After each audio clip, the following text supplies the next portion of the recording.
ಇಲ್ಲಿ ಮತ್ತೆ ಬ್ಯಾಗ್ ಇಡ್ಲಿಕ್ಕೆ ಲಾಕರ್ ಸಿಸ್ಟಮ್ ಇಲ್ಲೇ ಕಾಣಿಸ್ತಾ ಇದೆ ನೋಡಿ. ಹಿಂದ್ಗಡೆ ಇಲ್ಲೇನು ಇಡ್ಬೋದು. ಅಲ್ಲಿ ಔಟ್ ಸೈಡ್ ಒಂದಿತ್ತು, ಇಲ್ಲೊಂದಿದೆ. ಹಾಯ್ ಫ್ರೆಂಡ್ಸ್, ನಮಸ್ಕಾರ ಎಲ್ಲರಿಗೂ. ನೋಡ್ರಿ, ಇದು ಕೊಟ್ಟಿರೋ ದೇವಸ್ಥಾನದ ಪಾರ್ಟ್ 8 ಲಾಗ್ ಆಗಿರ್ತೈತ್ರಿ. ನಮ್ಮ ಹಸ್ಬೆಂಡ್ ಅವರು ದರ್ಶನಕ್ಕೆ ಹೋದಾಗ ನಾನು ಈ ಕಡೆ ಇಕ್ಕೆರೆ ದೇವಸ್ಥಾನದಲ್ಲಿ ಮುಂದ್ಗಡೆ ಇಲ್ಲಿ ನೋಡ್ತಾ ಇದ್ದೆ ಏನೇನಿದೆ ಅಂತ. ಫುಲ್ ಎಲ್ಲ ಫಾರೆಸ್ಟ್ ಏರಿಯಾದಲ್ಲೇ ಇದೆ ನೋಡ್ರಿ ಈ ದೇವಸ್ಥಾನ ಕೂಡ. ನೋಡ್ರಿ, ಹಂಗೆ ಮುಂದ್ಗಡೆ ಬಂದ್ರೆ ಪಾರ್ಕಿಂಗ್ ವ್ಯವಸ್ಥೆ ಕೂಡ ಇದೆ.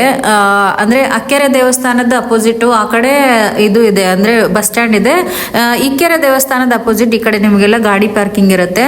ಸಪೋಸ್ ನೀವೇನಾದ್ರೂ ಬೈಕ್ ಅದು ತಂದಿದ್ರೆ ಇಲ್ಲೆಲ್ಲ ನಿಲ್ಲಿಸ್ಲಿಕ್ಕೆ ಜಾಗ ಇದೆ ನೋಡ್ರಿ. ಹಸ್ಬೆಂಡ್ ಅವರು ದರ್ಶನ ಮುಗಿಸ್ಕೊಂಡು ನನಗೆ ಆ ಕಡೆ ಇನ್ನೂ ಸ್ವಲ್ಪ ಅಕ್ಕೆರೆ ದೇವಸ್ಥಾನದ ಬ್ರಿಡ್ಜ್ ಮೇಲೆ ಒಳಗಡೆ ಬರ್ಲಿಕ್ಕೆ ಹೇಳಿದ್ರು. ಇನ್ನೂ ಬಿಡ್ತಾರೆ ಅಂತ ಹೇಳಿದ್ರು. ಅದಕ್ಕಾಗಿ ನಾನು ಸ್ವಲ್ಪ ಮುಂದ್ಗಡೆ ಹೋದೆ ನೋಡಿ. ದರ್ಶನಕ್ಕೆ ಬರೋ ಗೇಟ್ ಇಂದ ಇದು ಮತ್ತೆ ಒಳಗಡೆ ಸ್ವಲ್ಪ.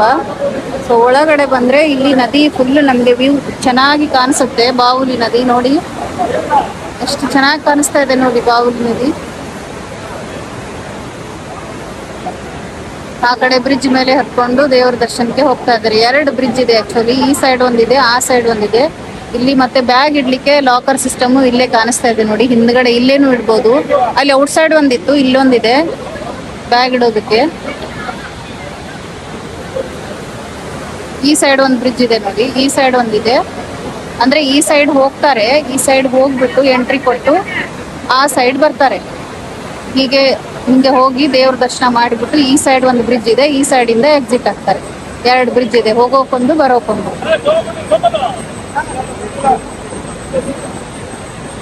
ಬಾವುಲಿ ನದಿ ಮಾತ್ರ ಸಖತ್ತಾಗಿದೆ ನೋಡಿ.